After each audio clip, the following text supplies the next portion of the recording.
आइए जानते हैं आज की कुछ प्रमुख अंतर्राष्ट्रीय खबरों को। पहले एक नजर आज की हेडलाइंस पर।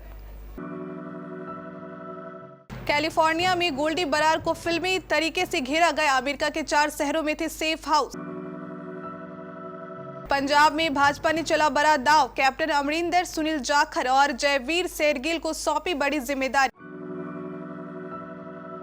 मोदी को रावण जैसा बताने पर कांग्रेस में ही विरोध। अहमद पटेल की बेटी ने खरगे को दी सलाह, सोच समझकर बोले।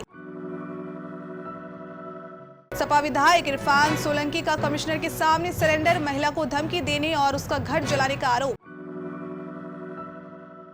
एम्स सर्वर हैकिंग के पीछे चीन का हाथ। 3 से 4 करोड़ मरीजों के लीक्ड डेटा डार्क वेब पर बेच रहे हैकर।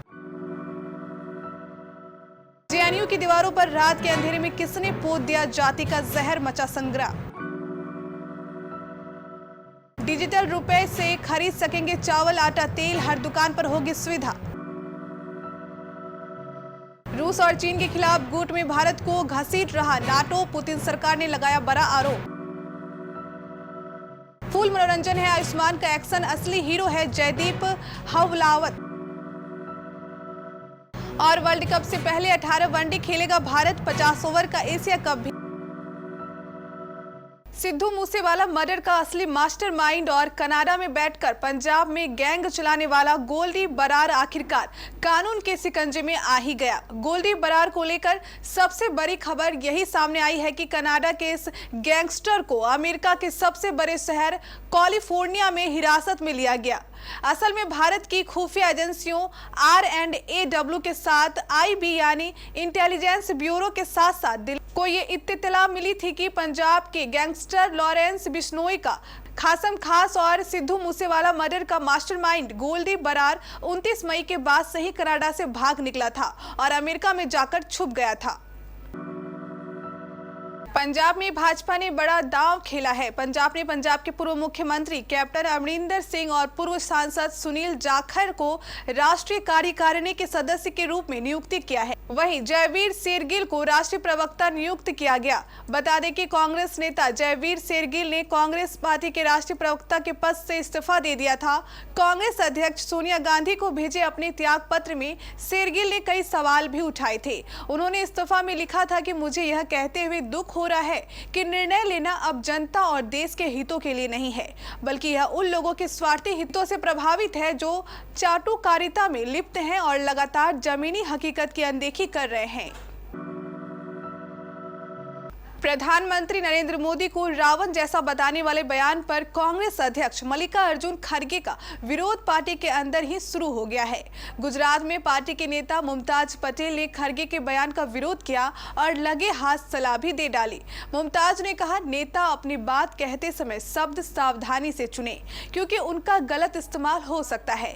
इस तरह की टिप्पणियों से बचने में ही समझदारी है। बता दें कि मुमताज सोनिया गांधी के राजनीतिक सलाहकार रहे दिवंगत अहमद पटेल की बेटी है। 2 साल पहले कोविड से अहमद का निधन हो गया था। बीते कुछ दिनों से फरार चल रहे समाजवादी पार्टी के कानपुर से विधायक इरफान सोलंकी ने शुक्रवार को कोर्ट में सरेंडर कर दिया है। इरफान सोलंकी के साथ उनके भाई रिजवान सोलंकी ने भी सरेंडर कर दिया है। इससे पहले इरफान सोलंकी को मुंबई में देखा गया था, जिसकी तस्वीरें भी सामने आई थी। सपा विधायक इरफान सोलंकी और उनके भाई ने शुक्रवार को कानपुर कमिश्नर कैंप कार्यालय के सामने सरेंडर कर दिया। पिछले महीने इरफान सोलंकी के खिलाफ भूमि विवाद को लेकर केस दर्ज हुआ था।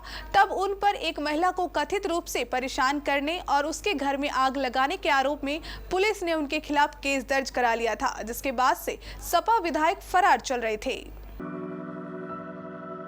दिल्ली के अखिल भारतीय आयुर्विज्ञान संस्थान में इलाज करवा चुके लाखों मरीजों की गुप्त व्यक्तिगत जानकारियां हैकरों के हाथ लग गई है। हैकरों ने एम्स के 5 प्रमुख सर्वरों को निशाना बनाया है। पिछले 10 दिनों से ये सर्वर रिकवर नहीं हो पाए हैं। अब आशंका जताई जा रही है कि इस हैकिंग के पीछे चीनी हैकरों का हाथ हो सकता है। उधर केंद्रीय इलेक्ट्रॉनिक्स और IT राज्य मंत्री राजीव चंद्रशेखर ने भी इसे बड़ी साजिश माना है। उन्होंने भी आशंका जताई है कि इसके पीछे स्टेट एक्टर या बड़े संगठित गैंग भी हो सकते हैं। केंद्र मंत्री ने एक न्यूज चैनल को बताया कि एम्स सर्वर अटैक कोई सामान्य अटैक नहीं है, यह निश्चित रूप से एक बड़ी साजिश का हिस्सा है। जवाहरलाल नेहरू विश्वविद्यालय के स्कूल ऑफ इंटरनेशनल स्टडीज जाति सूचक में जाति सूचक टिप्पणी लिखने पर हंगामा मचा हुआ है। विश्वविद्यालय की कुलपति प्रोफेसर शांतिश्री धुलीपुरी ने इस मामले की जांच का आदेश दे दिया है। इस बीच एक फैकल्टी रूम के गेट पर भी गो बैक शाखा लिखा हुआ है। इधर इस घटना के बाद सियासी बयानबाजी भी शुरू हो गए हैं। हरियाणा के मंत्री अनिल विज ने कहा कि ब्राह्मण विरोधी नारे की निंदा करता हूं।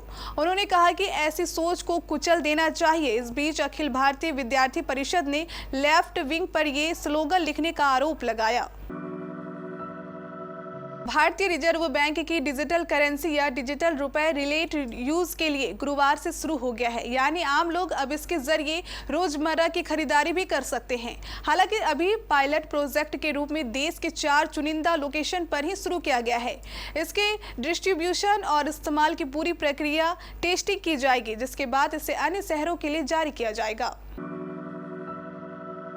यूक्रेन से जंग लड़ रहे रूस ने नाटो पर बड़ा आरोप लगाया है। रूस के विदेश मंत्री सरगई लावरोव का कहना है कि नाटो भारत को अपने गुट में लेकर रूस और चीन की घेराबंदी की कोशिश कर रहा है।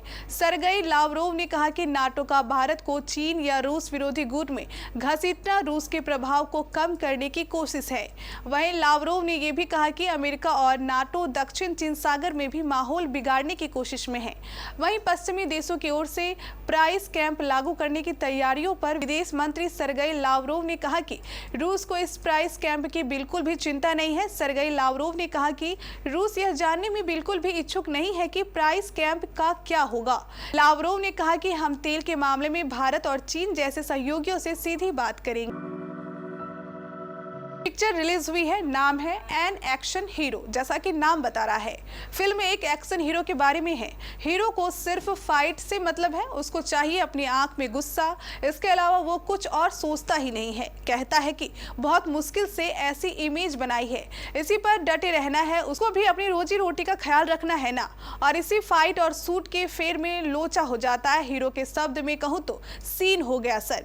और ये फिल्म इसी हीरो के सीन के चलते पैदा हुई और आगे बढ़ती गई। वनडे वर्ल्ड कप 2023 से पहले टीम इंडिया 18 वनडे, 9 T20 और 8 टेस्ट मैच खेलेगी। इस दौरान भारत को पाकिस्तान में 50 ओवर का एशिया कप भी खेलना है। हालांकि भारतीय टीम पाकिस्तान में एशिया कप खेले जाएगी या नहीं, इस पर बोर्ड ने अभी तक कोई फैसला नहीं लिया है। टीम इंडिया पिछले दिनों न्यूजीलैंड के खिलाफ वनडे सीरीज हार गई। सीरीज के 2 मैच बारिश में धुल गए, लेकिन टीम की खराब गेंदबाजी एक बार फिर उजागर हो गई। गेंदबाजी के अलावा टीम इंडिया के सामने और भी कई चुनौतियां हैं। ये थी कुछ हमारी अंतर्राष्ट्रीय खबरें। स्थानीय खबरों को जानने के लिए चलेंगे एक प्राइम स्टूडियो।